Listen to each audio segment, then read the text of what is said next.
Okay, so hello everyone, my name is Jason. I am a channeler and a Course in Miracles student.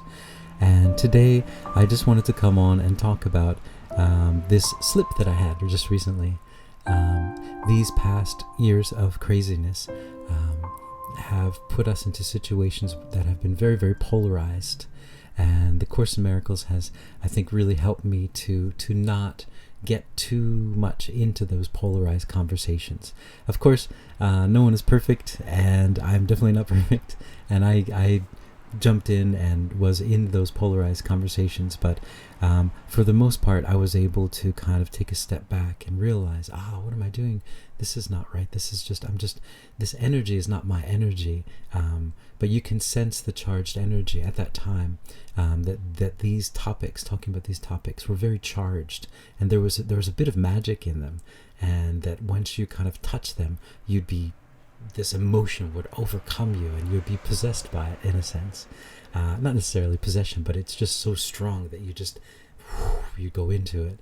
And so, but studying the Course in Miracles helped me to kind of separate that from myself and think, this is not me. I really don't, I'm not necessarily, I'm concerned about this, but not in that way. Not for me to lose my peace. I don't want to lose my peace. This is something that I'm thinking about, but why would I argue about it? Why would I get angry about it? What's the point? It doesn't solve anything. And this has been, my kind of stance. But being an imperfect human, I have slipped many times. But I do try really hard to not. And with these 3 years of practice, I find myself a little bit easier it's easier to catch myself and to understand and just take a step back. And it helps that I'm a space cadet, so sometimes things just fly right over my head, and I realize hours later, that's what was happening there. So the situation was that I was talking with this woman, and she's usually a very, very friendly woman, and very, very kind and gentle, but someone mentioned this political figure that has been in the news recently, and her face kind of contorted, and she looked like she was just very angry or in pain, and she said some kind of not very nice things about that woman. And I was kind of shocked. I was surprised. It came out of nowhere. I thought, what happened? You just changed into someone else for a second there. If I were a better Course in Miracles student, I would have taken a step back, and I would have just said, why do you think so? What is happening? And then just trying to parse that out and trying to understand it. But instead I said, that's what people say about people who go against the main narrative. If you go against what the main narrative is, then people call you all kinds of names, is what I said. And and realizing way too late after that that was not the right thing to say in that situation. I really should have just taken a step back and said, why do you feel that way? But I think my ego jumped in somehow, and I felt like I had to stand up. Not that I really support that political figure, but I just felt like I had to stand up against, that there are other stories. There are many different stories. There are many narratives, and they're all good. There's all kinds of different narratives, and that's fine. I like many different types of stories. And I felt like I had to stand up for the fact that there's not just one story, and that there's always more to the character than you think. And that's what I wanted to kind of convey. But I think in that situation, what I did convey was the person was probably offended. And so I failed in that situation. But you live and you learn, and you understand what's going on. And I think it's, for me, a difficult kind of situation, because you want to stand in your power, but you don't want to, you want other people to stand in their power as well, because people are at all different places. We're all kind of, at different places in our lives, and I do not know. So according to the miracles, we don't know what anything is there for. So I don't know what this political figure is there for, and I don't know what that narrative is there for. Maybe it's there for something completely different. So it's not my place. So that's, I think, where I'm at, is I don't know where I should stand up for certain things. I mean, so I don't want to convince people of anything, because everyone's living in their own narrative, and that's fine. Everyone's got their own path that they're taking, and I'm not here to change anyone's mind, or I'm just here to be who I am, and if someone wants to change their mind, that's their prerogative. Okay, so then what? There's a thunderstorm in the background. If you hear any rumbling, so what I wanted to ask my guides is, in that instance, how do you stand in your power without affecting another person's power, in a sense? What is the best way of standing in your power and expressing what you think and what you feel? Yeah, in these kind of polarized situations. So that's my question. See how they answer. Greetings, we are Esmerelda, and we are, as you may know, we are a mermaid that exists both on this plane in another dimension and also on the planet Alpha Centauri. We are both, you might say, we're connected in both ways. We're living two parallel lives, you might say. And so what we would like to say in this situation, the reason that we come through today is because on our planet, we went through a very similar situation. We have talked about this a few times, but there was a similar situation to what is happening on your planet, and things were very, very polarized.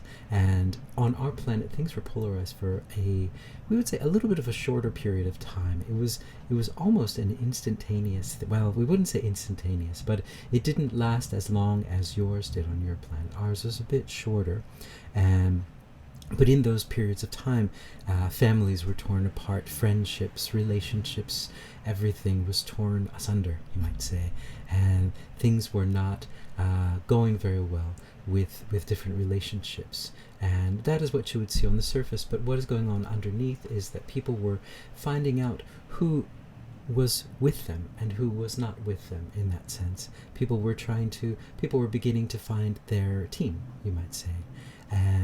And that was what that was. That's what was happening, was people, given a very, very serious situation, people were able to see who they truly were and where they truly stood, and all of the veils that people had been putting over their bodies, over their faces, over their lives, over their emotions, over their personalities had been taken off, and people were able to be seen as who they really were.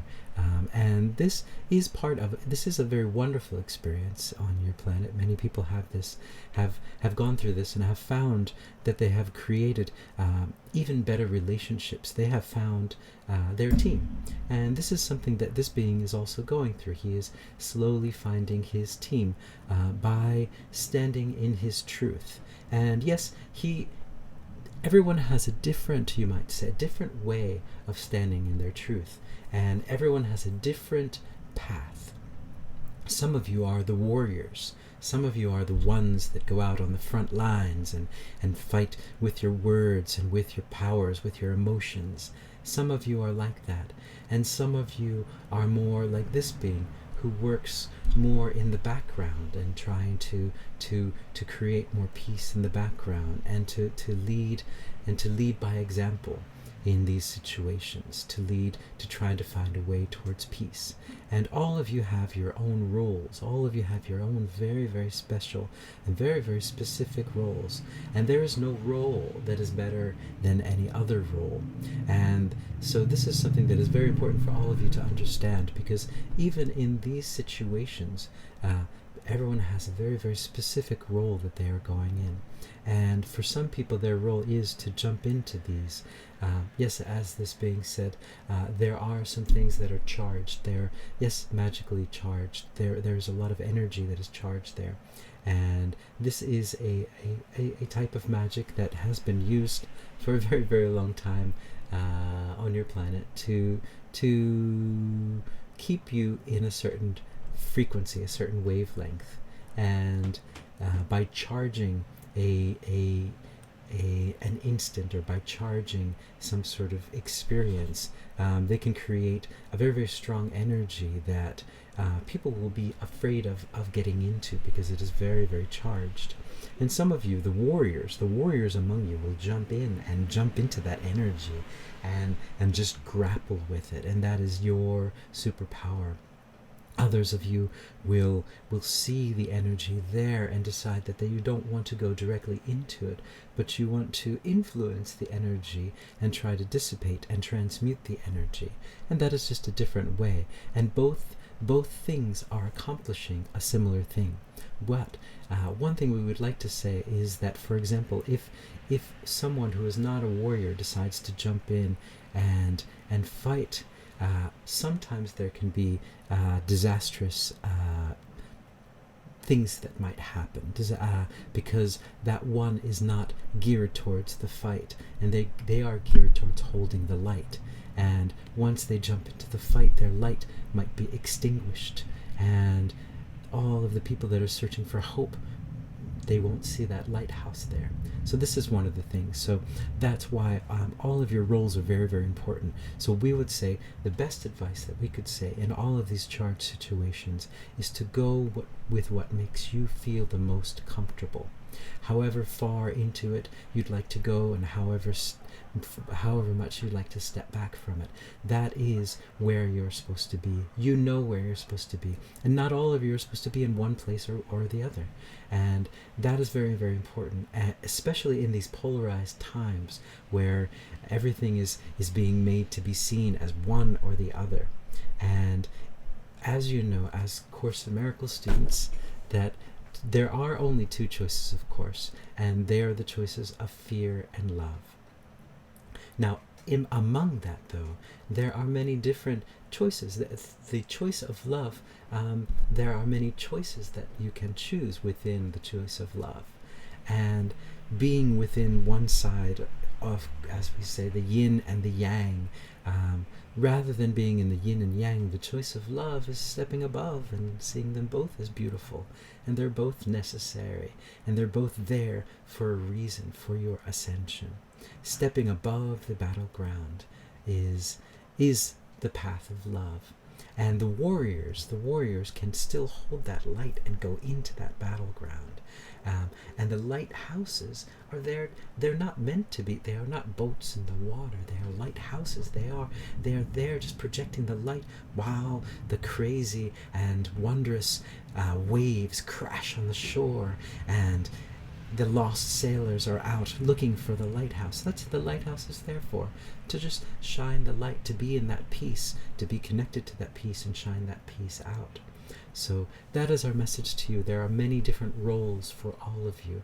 And when you come into these polarized situations, as many of you may sense, some of them are starting to begin again.